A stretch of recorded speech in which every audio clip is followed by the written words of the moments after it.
Bom, vamos começar a aula então. Estou atrapalhando? Então tá bom. Antes da prova, nós começamos a falar sobre árvores B. Conversamos sobre aqueles conceitos principais, que é motivação, por que a gente queria ter uma árvore em vez de ser binária, ser enária com um n muito maior do que 2. Com isso aqui a gente garantia que o número de acessos, o número de níveis da árvore fosse muito menor. Vimos aquela tabelinha que nos convence de que com um registro suficiente, com um nó de informação que contém bastante, campos de informação, nós podemos manter muita informação em poucos 4 a 5 níveis. Em geral vai ser suficiente para guardar vários grandes volumes de dados, certo? E aí começamos a discutir, depois de ver alguns exemplos, começamos a discutir a questão de algoritmos, porque não adianta eu mostrar para vocês que uma árvore de altura relativamente baixa contém muita informação se eu não conseguir mostrar que dá para instalar e implementar algoritmos eficientes que manipulam essa estrutura de dados. No caso, sempre nos interessa algoritmo de busca, que obviamente depende só da altura, e os algoritmos de inserção e remoção da informação. Analogamente às árvores binárias, nós queremos evitar que haja grandes modificações na estrutura. Nós queremos que em cada nível que a gente tem que modificar alguma coisa, essa modificação fique restrita a alguma vizinhança do nó que está sendo alterado. Se a gente conseguir fazer isso, a gente sabe que tem uma maneira relativamente eficiente de mexer na estrutura, que é proporcional ao logaritmo de n, onde n é o número de elementos. E no caso vai ser logaritmo na base, que é a ordem de n, que são números relativamente grandes. Tipicamente 256, 512 ou algo parecido. Certo?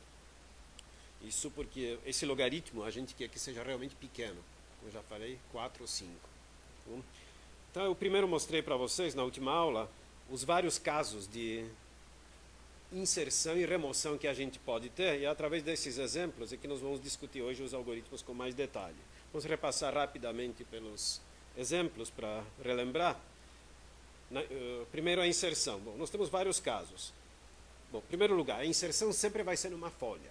Se a gente vai descendo pela árvore até achar o lugar, bom, até achar o elemento, mas se o elemento já estiver na árvore, não precisa fazer nada. E se não estiver na árvore, nós chegamos numa folha onde a gente sabe o lugar de inserção. E nessa folha nós temos vários casos possíveis. Um caso simples é quando a folha tem espaço, ou seja, ela não está cheia. Estar cheia quer dizer ter número de informações igual à ordem da árvore, certo? Bom, quando há espaço, como nesse caso aqui, querendo inserir 81, a única coisa que aconteceu é que a gente inseriu neste nó o valor 81. Aí ele, por acaso, ele caiu em último lugar, mas isso é coincidência. Se fosse para inserir 79, a gente colocaria entre 51 e 80, certo? Isso seria feito na memória, então essa manipulação não conta. O tempo dessa manipulação é desprezível quando comparado com o tempo de gravação e leitura. E aí eu convenci vocês de que, neste caso, o algoritmo levará H leituras e uma gravação, certo? H descendo na árvore, no pior caso, e uma gravação para gravar aquele nó que foi alterado. Certo? O segundo caso, quando há o estouro de folha, ou seja, a folha já está cheia. E o exemplo aqui, inserção 33, se a gente descer pela árvore, nós vamos ver que o ponto de inserção está aqui, entre 20 e 35. Não é isso? Só que este nó está cheio, não tem onde inserir. O que a gente faz nesse caso? A gente quebra este nó. A gente finge que insere 33 aqui, aí ficaria com 4 elementos. Quebra esse nó em 2, tira o do meio para ser propagado para cima. Nesse caso seria o 35, e deixa metade de um lado, metade do outro. Nem sempre dá exatamente metade, depende da paridade da ordem, certo? Nesse caso deu 2 para a esquerda, 1 para a direita, e o 35 subiu. Subiu por quê? Porque ele estava no meio deste nó. E aí a gente olha o nó acima e repete exatamente a mesma coisa. Aqui nós tínhamos o nó que já estava cheio. E a gente quer inserir com ele neste nó, o valor 35 que veio aqui de baixo. Então, o que a gente fez? A gente quebra este nó também em dois. Certo? Aqui nós temos a segunda metade. Pega o do meio, que no caso era 50, que vai ser propagado para cima. Certo? E nós ficamos agora com esses dois nós. E o 50 foi propagado para cima. E aí em cima, felizmente, nós caímos no caso inicial, que é inserir mais um valor. Mas aqui tem espaço. Então a gente inseriu 50. Não precisava quebrar. Só que aqui precisa agora tomar muito cuidado com os detalhes, tá? Porque eu descrevi rapidamente, bom, eu subo com elemento, etc. Mas tem umas subárvores que estão sendo criadas aqui, que a gente também precisa pensar o que acontece com elas. Então, voltando a ver esse exemplo com um pouquinho mais de cuidado, na realidade o que vai acontecer é o seguinte. Sempre que houver uma quebra, então aqui, por exemplo, aqui nós temos duas quebras, não é isso? A primeira quebra é mais fácil de entender, mas vamos olhá-la também com certo detalhe. Então nós queríamos inserir 33, então ele cairia nesse lugar aqui. Então daria 20, 33, 35 e 48, não é isso? Só que isso aqui é um elemento a mais do que este nó comporta. Porque nossa árvore é da ordem 3.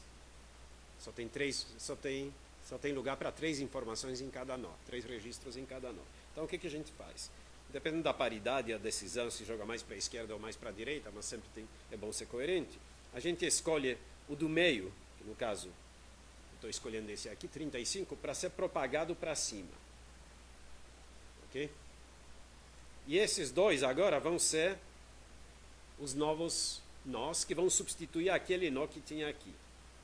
Só que na realidade, na implementação, o que vai acontecer é que este nó, na realidade vai ser o mesmo nó antigo. Só que nós vamos modificar o seu conteúdo, que é esse nó aqui, certo? Esse nó, na realidade, permanece o mesmo nó antigo e, portanto, o apontador para ele continua válido. Certo? E quando a gente propagar esse cara para cima, a gente também vai propagar mais uma coisa, que é a subárvore direita deste nó. A subárvore que deverá ficar à direita dele. Certo? Porque, vejam bem, esse 48 aqui, na realidade, será a subárvore que deve seguir o 35, não é isso? A subárvore que precede vai ser a própria que havia antes, essa não precisa ser modificada. Essa já foi modificada, mas eu não preciso passar o apontador para cima, porque ele já está lá. Nós vamos adotar essa convenção. E vamos fazer a mesma coisa agora no passo seguinte. Vamos olhar o que está acontecendo no passo seguinte. Então, vou apagar aqui. O que está acontecendo no passo seguinte? Nós temos isso aqui, tá certo? E nós propagamos o 35 para cima. Então, na realidade, o que eu estou dizendo é que nós propagamos, a situação é assim. Eu propago o 35 e mais uma subárvore, vamos marcar assim, separado, que na realidade é aquele nó sozinho, com 48 aqui. Dá para enxergar isso? Dá.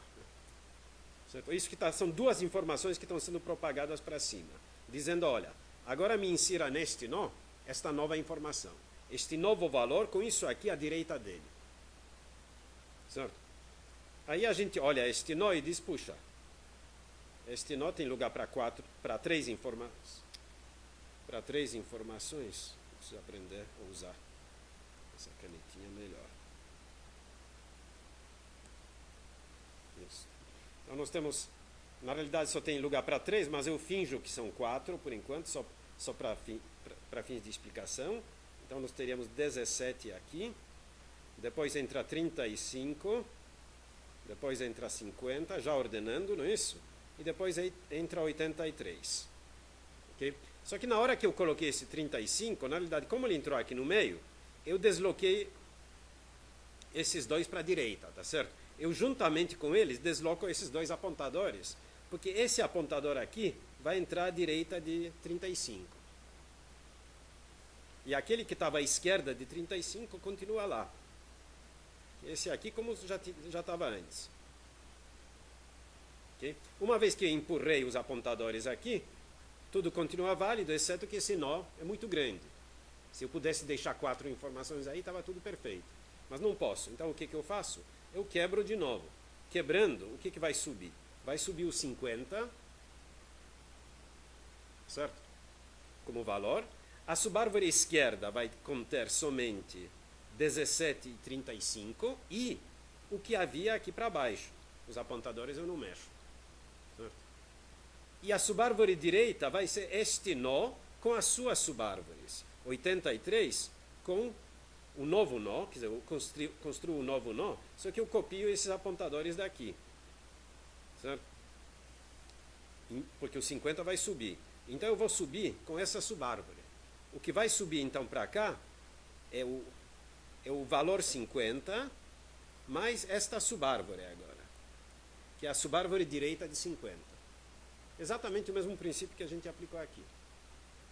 E aí quando esse cara chega aqui em cima, bom, eu desloco o 125 para cá, então ele fica aqui. Notem que com isso, os apontadores, aqui está meio... Opa. Ah não, está tudo certo. Aqui os apontadores também foram deslocados, quer dizer, esse apontador foi deslocado para uma posição, certo? O que estava à esquerda, quer dizer, só o direito, quer dizer, cada valor quando é deslocado, o apontador à direita dele também é deslocado. E aí o 50 entrou na frente com esse apontador aqui. Esse apontador aqui. Ou seja, em princípio, nós sempre vamos subir, se houve quebra de nó, nós vamos subir com duas informações. O valor a ser propagado para cima, ou seja, deve ser inserido no nó pai, e a sua subárvore esquerda. Desculpe, não é direita, porque isso não é árvore binária. A subárvore que deve ficar imediatamente à sua direita. Esse será o princípio geral, isso é importante entender, porque depois na hora de discutir a função recursiva, eu vou ter isso como dois parâmetros da função, devolvidos pela função. Tudo bem? Isso que acontece na quebra. Aí nós olhamos a remoção, tá? A remoção vai ser o contrário. Essa eu não vou discutir com tantos detalhes, depois vocês que vão implementar um caso muito especial. Mas aqui a gente tinha, de novo, vários casos. Um caso quando a folha, porque nós, de novo, nós vamos reduzir toda a remoção a ser uma remoção da folha. Se não for da folha, a gente copia o valor imediatamente anterior, ou imediatamente sucessor de alguma folha numa das duas subárvores, à esquerda ou à direita desse valor. Se eu quisesse remover o 50, eu substituiria 50 ou por 48 ou por 51 e removeria o valor da folha. Então, nós sempre vamos sempre usar esse truque. Então, todas as remoções serão de uma folha. No caso, eu estou querendo remover 51, e nesse caso eu vou remover de uma folha que é rica, tá certo? Rica quer dizer tem mais do que um mínimo. Como ela tem dois elementos, eu posso simplesmente tirar um elemento e acabou. Ela ainda tem um mínimo, que é 1 nesse caso. Quando a ordem é 3, o mínimo é 1. Esse é um caso muito simples, porque aí nada acontece. Tá certo? Outro caso é quando a folha está abaixo do mínimo, certo? Bom, quando a folha está abaixo do mínimo, esse caso, por exemplo, do 85, o mínimo é 1. Quando eu tirar 85, ela vai cair abaixo do mínimo. Certo? A primeira tentativa que eu faço é achar um irmão rico. Irmão rico quer dizer um irmão que imediatamente precede ou sucede este nó e que tem mais do que o mínimo. Nesse caso, este irmão aqui é rico. Então eu poderia emprestar dele. Só que eu preciso ir pelo pai, não é isso? Porque esse cara aqui, 83, ele separa esses dois valores. Certo? E eventuais outros que poderia haver aqui. Então eu não posso copiar 80 para cá, porque aí 80 vai ficar à direita de 83, que não pode. Deixaria de ser uma árvore de busca. Certo? Então o que eu faço? Em vez de copiar 80 para cá, eu copio 80 no lugar de 83 e copio 83 para cá. Eu desloco através do pai. Esse um valor que eu preciso emprestar. Deixo no nó pai no lugar daquele que estava nos separando e pego aquele valor. Ou seja, eu envolvo o pai nessa transação. Então 80 ficou aqui, 83 ficou aqui. Se esse irmão esquerdo não estivesse assim, não fosse rico, eu poderia também olhar o irmão direito. Mas nesse caso particular, não há irmão a ser olhado. Certo? Porque esse é o último filho deste nó. Então nesse caso só posso olhar esse irmão dele. Senão poderia olhar os dois se necessário. E finalmente chega o pior caso, quando eu quero remover um valor como 150, que está aqui, que é coitado. Tá? Em primeiro lugar, ele não tem irmãos ricos. Em segundo lugar, este nó está no mínimo. Se eu remover 150, ele cai abaixo do mínimo. Bom, aí eu faço o contrário do que a gente fazia na inserção. Ou seja, em vez de ficar emprestando do irmão que não posso fazer, eu me junto com o irmão. A gente... não existe termo familiar para isso, certo? Dois irmãos, de repente, ficam identificados como um só, certo? Uma junção dos dois. Só que aí eu não posso... Aí eu tenho um problema. Aqui havia no pai alguém nos separando, tá certo? E eu não posso ignorar isso, porque agora esses dois caras ficariam à direita ou à esquerda de alguém, e esse cara está no meio. Isso não pode acontecer sem filhos. Então o que a gente faz? Na realidade a gente junta todo mundo destes dois nós, mas também puxa o valor que os separa do pai. Então, da mesma maneira como eu quis eliminar 150, para eliminar 150, eu tive que juntar esses dois, agora a consequência vai ser que eu vou juntá-los, criar um novo nó, certo? Está aqui, aliás, 203 e 205, só que eu vou puxar também o valor que os separava no pai deles. E vou dizer, bom, agora eu recaí no mesmo problema. Eu vou tirar um valor daqui. Tá certo? Como é que eu tiro? Bom, eu posso tentar empréstimo. No caso, deu certo. Por quê? Esse cara ficou vazio, mas ele tem um irmão rico. Então, atravessando o pai, eu copiei 125 para cá e tirei 83 daqui. É claro que nessa operação também vão junto as subárvores. Certo? Quer dizer, notem que quem estava à direita de 83, certo? Agora teve que ser deslocado para cá, por causa do empréstimo. Certo? E esse que estava à direita de 125, ele mudou um lugar. Desculpe, ele veio para... Não, ele não tinha problema porque esse cara já estava vazio. Ele pegou essa subárvore. Aquela subárvore que estava sendo construída aqui. Então, é o mesmo problema que a gente repete no nível seguinte. Então, nesse caso particular, nós tínhamos abaixo do mínimo nesse nível, mas nesse nível deu para fazer empréstimo. Poderia até... Se esse irmão fosse pobre também, nós teríamos que fazer um empréstimo da raiz. O que aconteceria se a gente tivesse feito um empréstimo da raiz? A gente teria juntado estes dois nós num único nó, não é isso? E essa seria a nova raiz da árvore. A árvore cairia de altura. Bom, é natural que alguma hora isso tem que acontecer. Se a gente for removendo, alguma hora a árvore vai ficar vazia. Então tem que haver previsão de que ela vai diminuir de altura. Mas com o número de informações que a gente tem, isso é muito raro. Tá certo? Eu justifiquei também na última aula que em todos esses casos, mesmo no pior caso, o número de operações ainda vai ser proporcional à altura. E, na realidade, esse pior caso aqui é raríssimo acontecer quando a ordem da árvore é grande, porque a maior parte das vezes essas coisas acontecem nas folhas. Só raramente há uma propagação. Estatisticamente falando, dá para fazer um estudo. Eu vou trazer alguns números na próxima aula, que eu esqueci de pegar hoje. Tudo bem? Então, entendendo isso aqui, agora nós podemos falar da implementação, na realidade, dos algoritmos de maneira um pouquinho mais conceitual e falar da sua implementação. Primeira coisa, que tipo de estrutura de dados que a gente vai usar? Eu lembro a vocês que aqui nós estamos falando nessa estrutura como se ela estivesse na memória. A gente vai usar os conceitos de apontador, tudo isso. Acontece que mesmo que ela esteja no disco, existem operações similares àquela de pegar apontador, conteúdo apontado por apontadores por diante, porque existem endereços no disco. Então, tudo isso é análogo à manipulação de dados no disco. Só que, claro, na memória vai ser muito mais rápido e na memória, em princípio, não haveria grande vantagem de usar esse tipo de árvores, porque apesar de ter altura pequena, dentro de cada nó nós teríamos muita manipulação, e aí esse tempo de manipulação dentro do nó não seria desprezível quando comparado com tempo de acesso. Sabe? E aí, como está tudo na memória, o tempo de acesso a cada nó também é muito rápido. Então, o que vale aqui é a parte conceitual. Mas, de qualquer jeito, aqui está um exemplo de como nós poderíamos implementar na memória. Eu peguei como exemplo uma árvore B de ordem 255, vou definir uma estrutura nó de uma árvore B, e o apontador para essa estrutura vai ser chamado de árvore B. Certo? E essa estrutura está definida aqui.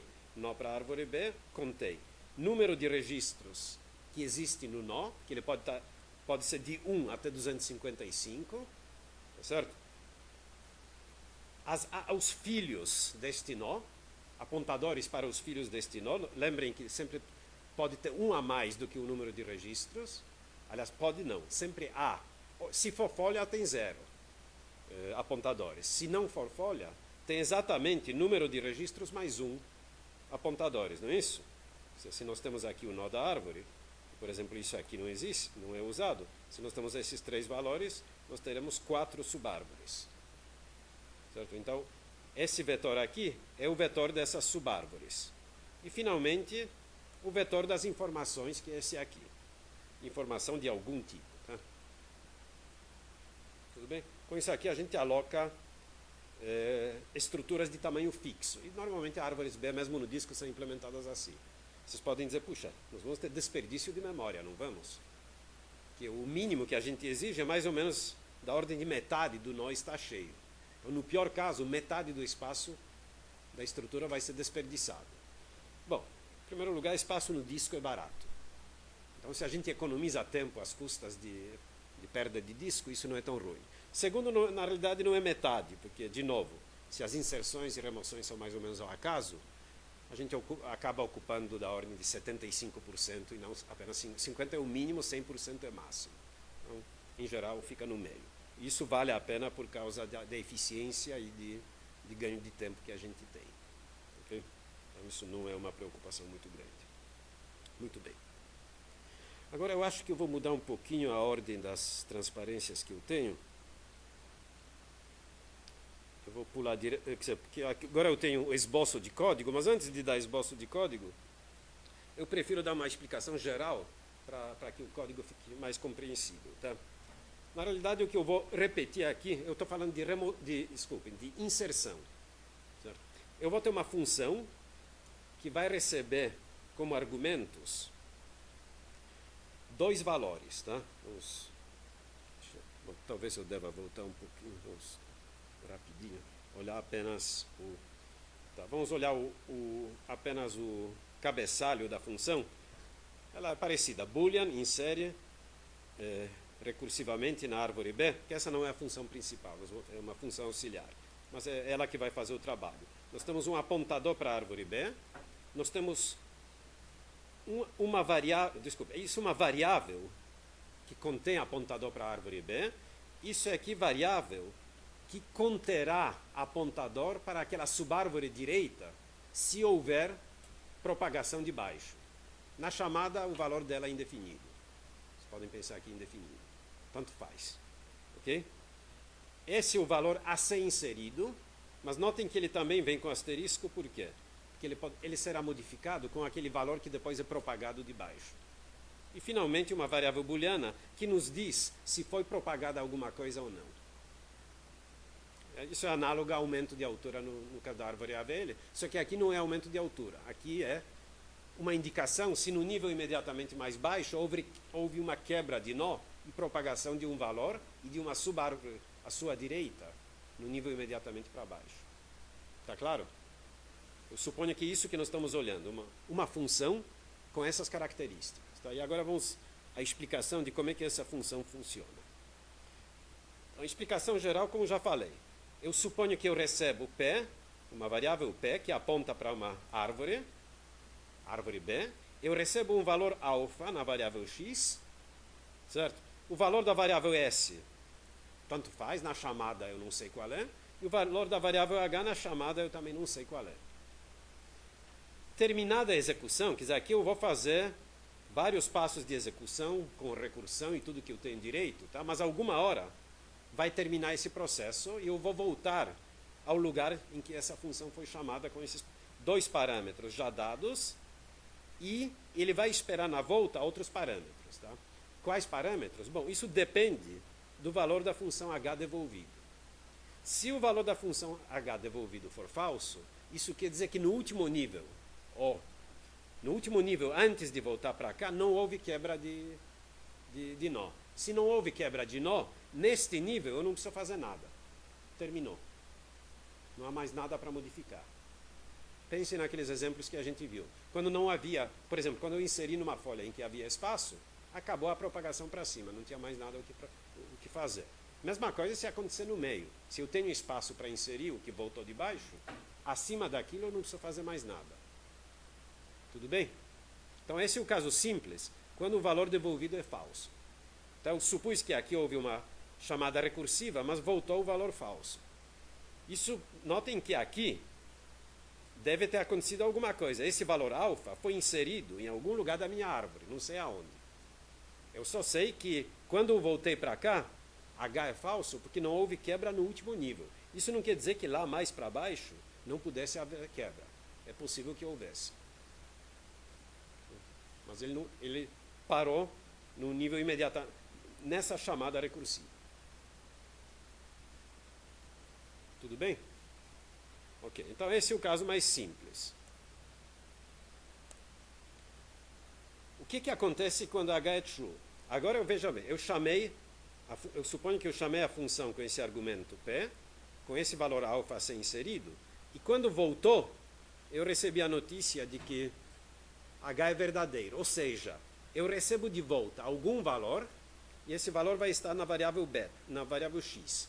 Notem que esse valor que sobe não é necessariamente o valor alfa que eu mandei para inserir. Nós já vimos nos exemplos, a gente manda inserir, mas quem sobe é o cara do meio, que não é necessariamente o cara que foi inserido.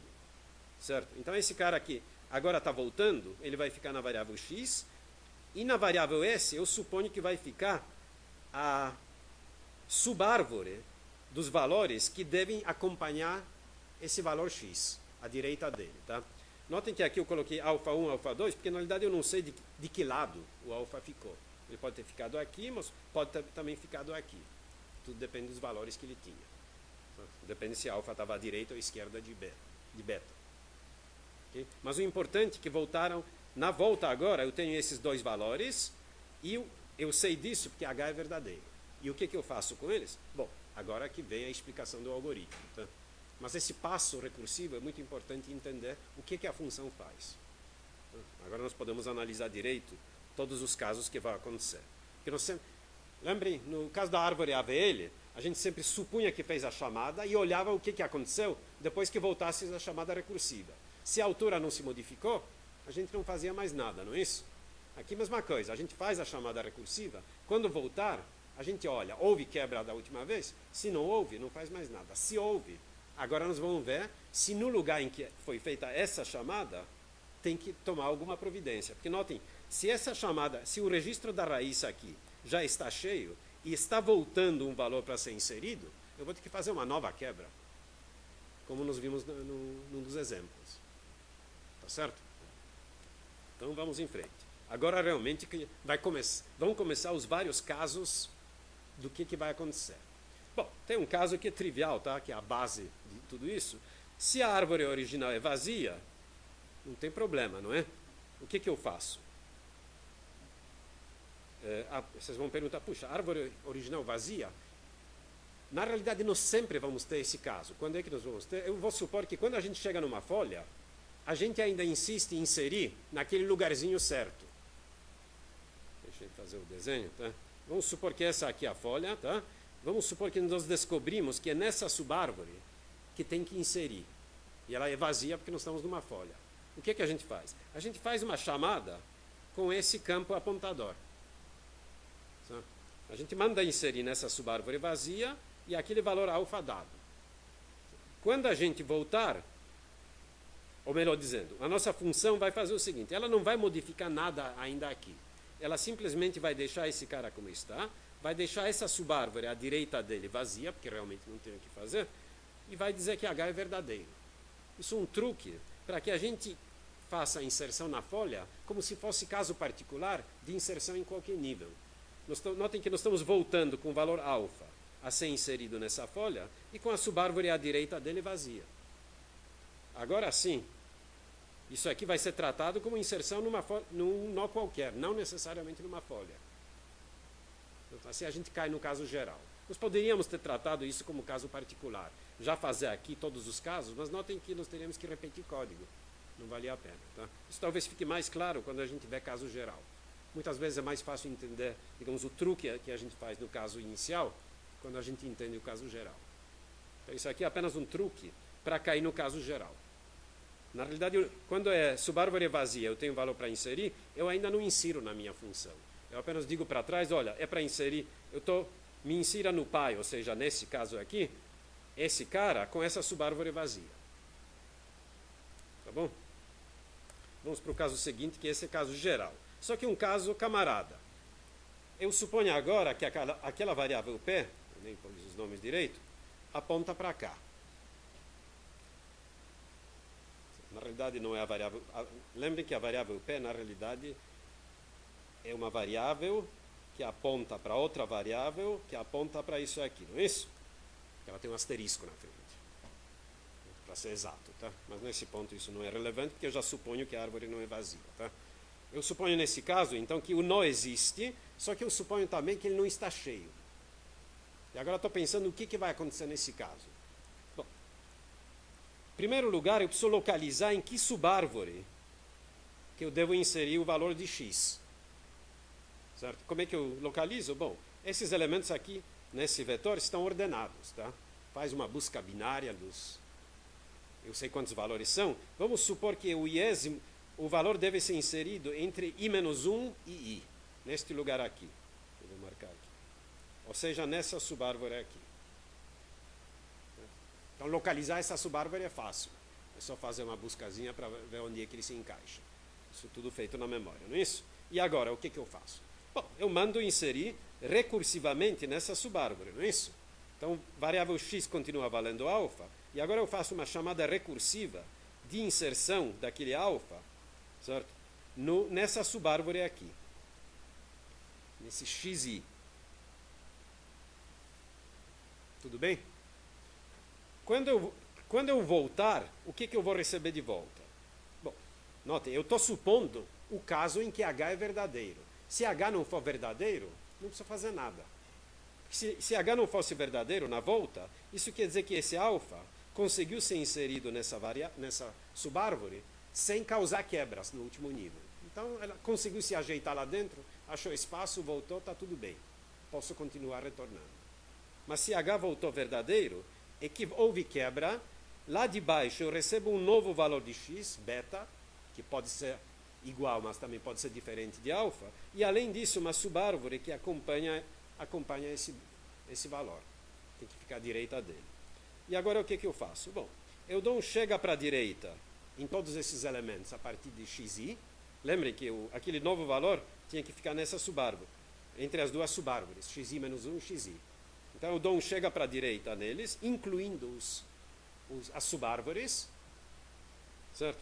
Insiro o valor beta entre eles e aquela subárvore S à direita de beta. Mas eu só posso fazer isso porque essa condição é verdadeira. O número de registros é menor do que a capacidade do nó. Então eu posso inserir mais um. É claro que ao mesmo tempo precisa aumentar de 1 aquela variável número de registros desse nó. Tudo bem? Então notem que eu propaguei para cima, absorvi essa quebra aqui, e portanto h agora volta falso. Porque eu consegui fazer essa inserção sem quebrar esse nó. Esse nó não teve que ser quebrado, não é isso? Então, fiz a chamada para esse nó, recursivamente chamei para uma subárvore, modifiquei este nó inicial para ficar assim, só que neste nó não há mais quebra. Então, o que volta é o valor falso de h. Daqui em diante ele não vai fazer mais nada. Então, esse é um caso muito simples, tá? É o caso mais simples. Note que ele vale também para a subárvore vazia. Se essa subárvore aqui fosse vazia, certo? Na minha chamada recursiva eu devolveria o próprio alfa, subárvore vazia, colocaria alfa entre esses dois. Exatamente o que eu queria. Porque isso aqui seria uma folha, todas as subárvores são vazias. Então aquele truque anterior teria funcionado aqui. Perguntas? É bom entender isso aqui. Porque esse é o caso simples, tá? Qual é o caso mais complicado? O caso mais complicado é quando o número de registros dentro de um nó está no máximo. E eu tenho que quebrar. Certo? Então, aqui de novo, eu suponho que foi me passado esse argumento inicial. Certo? Foi me passado um valor de alfa. Eu fiz a chamada recursiva. E agora, de novo, se H voltasse falso, não precisava fazer nada. Mas agora eu suponho que H voltou verdadeiro. Mas note o seguinte, este nó está cheio. Certo? Os valores que estão aqui são numerados de 0 até b menos 1. Ou seja, o número de valores aqui é b. Não dá para inserir mais nada. Portanto, eu vou ter que quebrar. Como é que eu faço a quebra? Bom, conceitualmente, eu faço o seguinte. Isso é para fins de explicação. Isso não quer dizer que a implementação deve ser assim. Na realidade, nem deve. Tá? Mas o efeito seria esse. Tá? Eu suponho que meu nó tem um lugar a mais. Ok? Insiro esse valor beta que voltou da recursão e a subárvore que eu acompanho à direita, nesse lugar que, como se não houvesse estouro do meu nó. Uma vez feito isso, tá? Agora, tudo está quase bom, exceto que este nó tem um elemento a mais do que deveria. Mas fora disso, ele está ok. Certo? Obedece todas as leis. Então, o que eu faço agora? Está na transparência seguinte. Isso aqui é o mesmo desenho, tá? O último da transparência anterior, só que agora eu explicitei o cara que está no meio. Na transparência anterior, eu tinha um nó agora com valores de 0 até b. Eu calculo k igual a b sobre 2. Agora, se é arredondado para cima ou para baixo, isso é questão de gosto. Tá? Tanto faz. Eu pego o cara mais ou menos do meio. Ok? E é isso que eu indiquei nesse caso aqui. Notem que K aí eu faço uma continha para dar certo, tá? Eu faço B sobre 2, o teto mais 1. Isso também pelo fato de que em C a gente começa a numeração com 0. Então isso é conveniente para pegar sempre. Vocês podem verificar aqui no... Bom, vamos ver. Se B é 3, tá? Se a ordem da nossa árvore é 3, 3 sobre 2 daria 1,5. Arredondado para cima dá... Opa.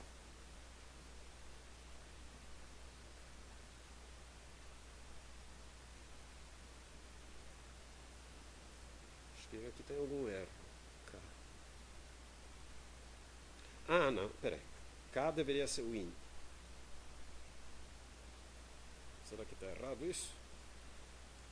Pensar um pouquinho. Se B é igual a 3, como eram nossos exemplos, 3 sobre 2, o teto de 3 sobre 2 dá 2, mais 1 dá 3.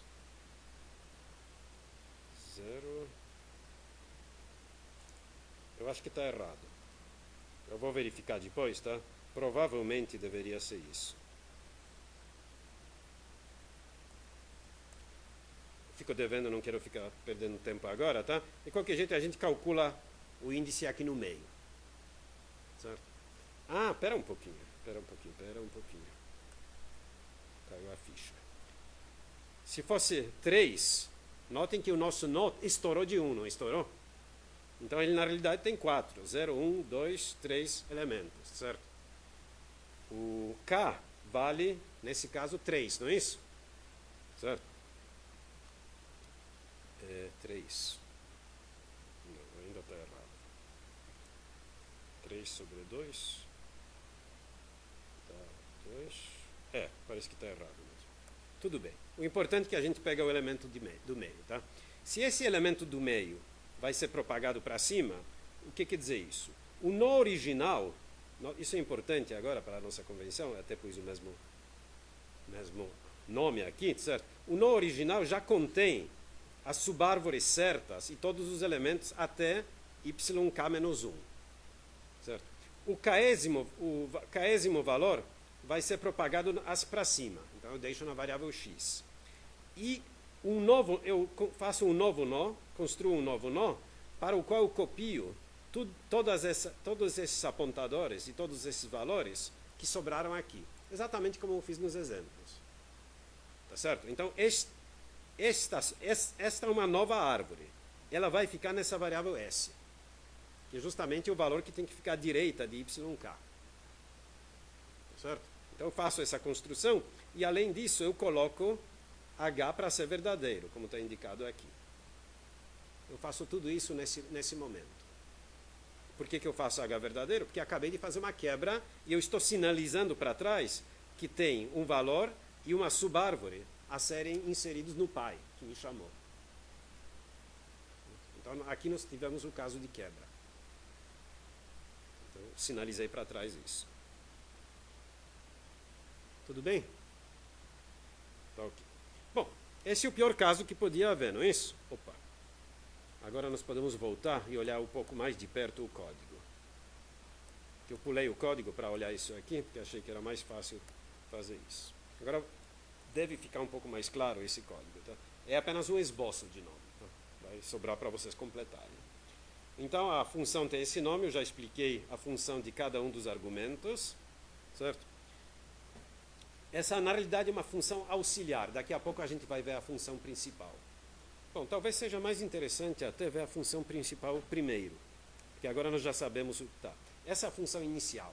Por que a minha função inicial é diferente? Bom, porque a função inicial não precisa daquele argumento extra, que é o valor da subárvore que está sendo trazida de volta, tá certo? Então eu suponho que tem essa função principal, certo? E ela faz o seguinte. Ela vai chamar a outra função. Eu declaro esse S aqui como variável local, tá? E ela que vai chamar aquela função como auxiliar. Quando voltar, das duas uma, ou a inserção foi absolvida, então não precisa fazer nada. Inclusive pode ser porque a variável inseriu ficou verdadeira. Certo? Ou seja, ou porque não houve inserção, tá? Ou então porque não houve propagação. Se houve propagação, o que eu vou fazer?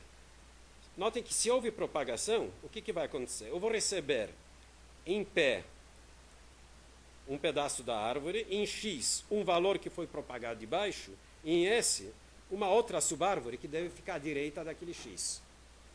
Não é isso? Esse valor beta aqui. É isso que essa função chamada vai me devolver.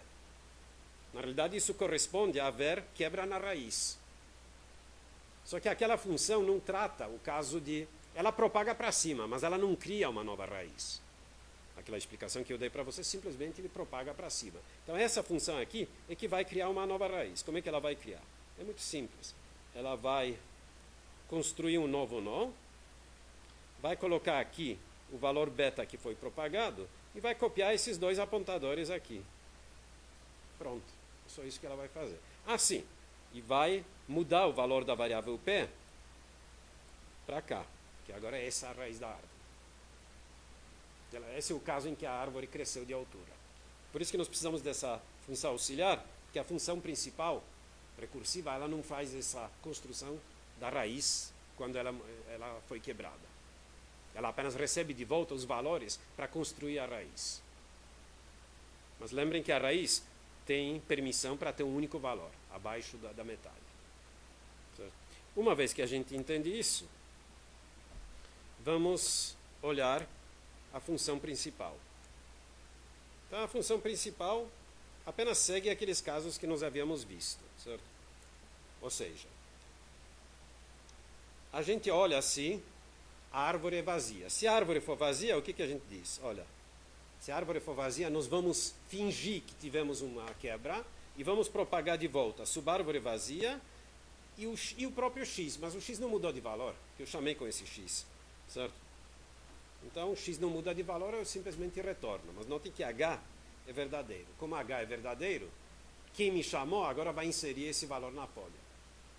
Isso no caso em que a árvore original é vazia. Original não, pode ser dentro da recursão. Certo? E se a árvore não for vazia? Se a árvore não for vazia, em primeiro lugar, localize qual é o índice da subárvore.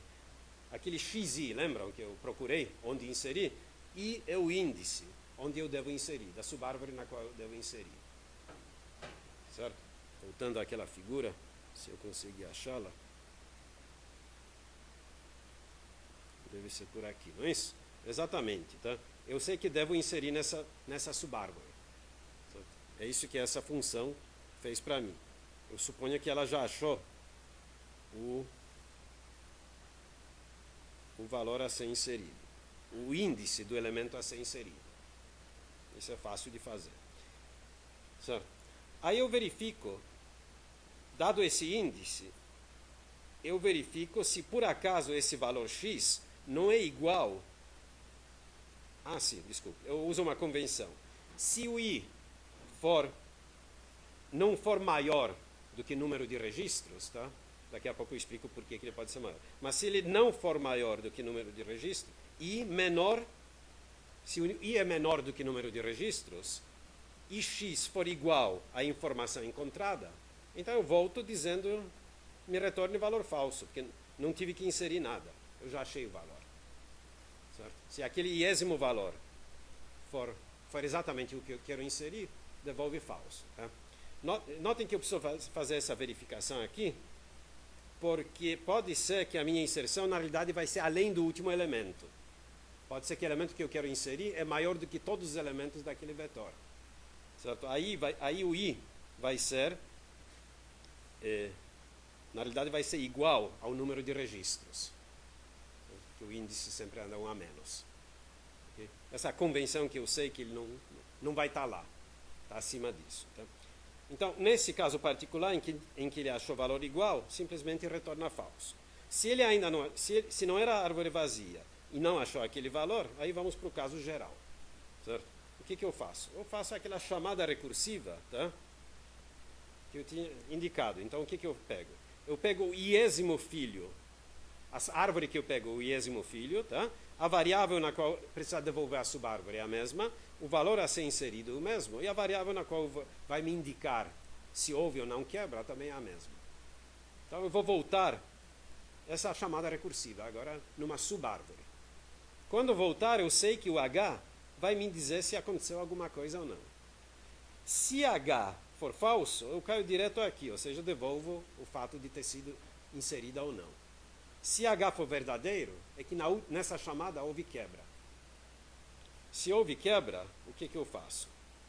Aqui eu finjo que meu registro tem um lugar a mais, tá? E insiro aquela subárvore, aquele valor e aquela subárvore no lugar certo. E essa função que faz isso para mim, eu não vou fazer os detalhes, mas é exatamente aquele chega para lá. Lembram que eu tinha feito? Aqui era i, aqui era i menos 1. Eu empurrei esse pessoal para cá e inseri aqui aquele valor beta devolvido, não é isso? Com a sua subárvore. Exatamente isso é que essa função faz. X contém o beta e o S contém aquela subárvore. Tá certo? Então, suponho que essa função faz isso e aumento também o número de registros daquele nó, 1 a mais. Uma vez que foi feito isso, agora eu verifico se eu aumentei a ordem. Se a ordem não... Desculpe, se o número de registros passou da ordem. Se não passou, aí tudo bem, não precisa haver quebra, faço H igual a falso e volto. Certo? O complicado acontece aqui. Se o número de registros agora passou a ordem, eu preciso fazer a quebra. Então, eu suponho que eu tenho uma função agora que pega aquele cara, quebra em 2, acerta os valores de S e X convenientemente e devolve H igual a true. Que houve quebra. É claro que todos os detalhes estão aqui, no quebra, no insere e naquela busca do índice. Tá? Mas o esboço da função é esse. Perguntas? Eu sei que isso não é muito trivial, certo? Exemplos nem vou fazer, porque exemplos já fizemos. Aqueles exemplos cobrem todos os casos que nós tínhamos visto. Né? Então eu sugiro agora que vocês vão para casa, deem uma olhada nisso e comecem a contrastar os exemplos com aquela explicação geral. De novo, numa implementação de verdade, muitas vezes a gente não vai usar recursão, simplesmente usa uma pilhazinha dos registros que a gente percorreu para chegar no ponto de inserção e depois volta. Mas o raciocínio é muito parecido. E a pilha é muito pequena, porque no máximo ela tem todos os registros que apareceram no caminho. Mas no caminho vão aparecer 4 ou 5 nós. 6, sei lá. Se colocar 6 vai dar buzilhões de informações, certo? Eu não sei, certo? Cobre qualquer informação que nós podemos pensar na Terra, certo? Tudo bem?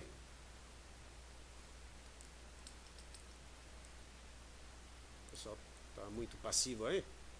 Está muito simples ou muito complicado? Hein? Difícil. Vamos precisar aprender alguma hora, né? Quem sabe um dia vocês vão ter que implementar isso, né? O dia que é uma hora que te contratar para mexer com bancos de dados deles, você vai ter que saber essas coisas, né? Mexer com árvore B. Diga. Essas são as árvores B.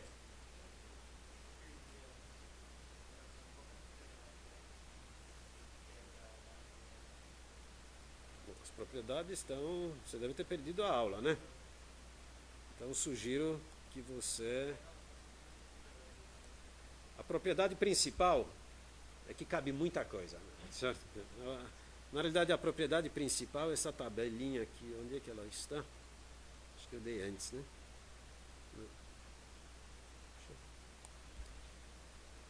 Essa tabela, essa propriedade é interessante. Se você tem uma árvore B de nível 4, de ordem de 255, ela contém no mínimo mais de 4 milhões de informações e no máximo 4 bilhões.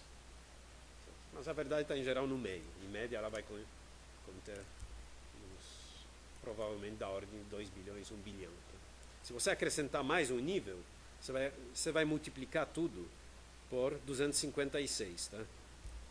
Ou seja, em vez de 4 bilhões vai ser 4 vezes 256 dá 1 trilhão, né? Informações. Vai toda a população da Terra muitas vezes, né? A população da Terra é mais ou menos dessa ordem de grandeza, é um pouco maior. 6 bilhões, não é isso? Não deve... Nos próximos anos vai aumentar um pouco, mas nem tanto. Então essa é a propriedade principal, a mais importante, tá? Depois dá uma olhadinha naquelas definições, tá? O importante é que todas as folhas ficam no mesmo nível e todos os nós, exceto a raiz, tem no mínimo metade, estão metade cheios. Com isso você garante aquele número enorme de informações e garante também que a altura cresce pouco, que é o crucial.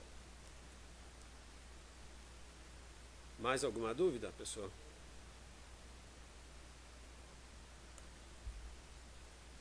Bom, na prática, na realidade, a gente usa as árvores B puras, como a gente usa, às vezes são substituídas por outras variantes de árvores B. Existe um tipo de árvores chamadas árvores B estrela, nas quais, nós não vamos entrar em detalhes, mas a diferença mais importante é que ao invés de garantir metade do espaço ocupado, elas garantem 2/3 de espaço ocupado. Isso complica um pouco algoritmos, porque agora, por exemplo, na hora de juntar nós, a gente, em vez de juntar 2 nós, a gente junta 3. Justamente para garantir esses 2/3. Tá? E esse tipo de coisa. Então, os algoritmos ficam um pouco mais complicados, mas, obviamente, o aproveitamento de espaço fica maior. Então, tem vantagens e desvantagens, certo? Existem também árvores B+, nas quais o importante é o seguinte, que toda a informação, na realidade, está nas folhas da árvore. Mas os nós internos têm apenas as chaves. Deixa eu explicar o que eu dizer com isso, porque nos exemplos isso não é tão óbvio. Vou pegar um dos exemplos aqui, por exemplo. Se a gente olhar essa árvore, tá? Notem que aqui eu suponho que a informação pode estar em qualquer nível. Aqui eu suponho que tem um registro de informação cuja chave é 125. Aqui tem um registro de informação cuja chave é 51. Bom, às vezes é conveniente ter informações somente nas folhas. E aí nos nós internos a gente coloca apenas algumas chaves que dirigem a descida. Apenas as chaves, não as informações. Então, a informação referente ao 125 estaria numa folha. Mas a chave também estaria aqui. Então há uma repetição de chaves para poder nos guiar. Certo? É isso que são as árvores B+. Daqui a pouco eu mostro um exemplo, eu acho que eu tenho aqui. Vamos ver. Isso aqui é exemplo de uma árvore B+. Aqui eu suponho que as informações estão somente nesse nível. Tá? Isso aqui são somente as chaves de alguns registros. E a regra agora é a seguinte. Se eu quero comparar uma chave, se eu estou buscando a informação com uma certa chave, eu olho para essa chave aqui, e se não for uma folha, se for um nó interno, certo? Se for menor ou igual, eu desço deixa eu agora lembrar, pela esquerda. Desculpe, se for menor, eu desço pela esquerda. Se for maior ou igual, eu desço pela direita. Notem que eu tenho que incluir igual, certo? Porque eu vou ter a mesma chave mais de uma vez. Certo? Por exemplo, se eu estava procurando 23, aqui vai dar igual. Eu desço pela direita, aqui, desço pela esquerda e aqui achei 23. Se eu estou procurando, sei lá, 14, menor, desço pela esquerda, maior. Fica entre 11 e 15, desço pela direita, aqui está 14. A diferença é que aqui vai estar a informação completa, a chave mais a informação. Na prática, na realidade, o que vai estar aqui não é nem toda a informação. Muitas vezes a gente coloca aqui apenas as chaves também e coloca apontadores para a informação. Qual a vantagem? Muitas vezes a informação é muito grande. Então, na hora de fazer aquela quebra de nós, gravação, leitura, etc., a gente não quer ficar regravando a informação em si. É mais fácil ficar regravando apenas informações mais curtas. E, normalmente, apontador vai ser muito menor do que a informação em si. Imagine a informação sobre o aluno da Unicamp, tem todo o seu histórico, onde você nasceu, onde você se formou, como foi no vestibular, quantas bombas você levou na Unicamp, certo? Notas de tudo, se você trancou, não trancou, se você teve alguma punição, está tudo lá, né? Podem imaginar que são vários kilobytes de informação. E um apontador vai ser o endereço no disco, sei lá, 8 bytes talvez, muito menos do que isso. Então é mais eficiente colocar tudo isso nesse nível e deixar apontadores para a estrutura. Outra coisa interessante nesse caso, vocês estão vendo essas flechinhas entre os vários nós? Se a gente colocar flechas entre os nós, a gente agora pode percorrer a informação em ordem crescente das chaves, sem andar pela árvore. Só usando esses apontadores aqui. Se a gente anda em cada nó e pula para o nó seguinte usando esse apontador. Então, isso é uma coisa a mais que pode ser feita com árvores B, que tem essa vantagem. Tá? Bom, na realidade eu já expliquei tudo isso aqui. Percurso fácil em ordem crescente das chaves. Então isso é um outro variante. E, na realidade, na prática, tem mais variantes. Cada fabricante provavelmente inventa alguma melhoria sua. Tá? Mas basicamente, que eu saiba, a maior parte dos bancos de dados usa algum variante de árvore B. E é bem provável, dependendo de quem for dar o curso 326, não é isso? Vocês vão mexer com bem mais detalhes, agora práticos, de implementação de árvores B. Okay? Perguntas? Bom, acho que vocês absorveram bastante informação hoje. Vamos então vou encurtar a aula, vou ficar aqui atendendo dúvidas. Antes disso, dúvidas? Alguma dúvida geral? Tá bom. É bom não ter dúvidas, né?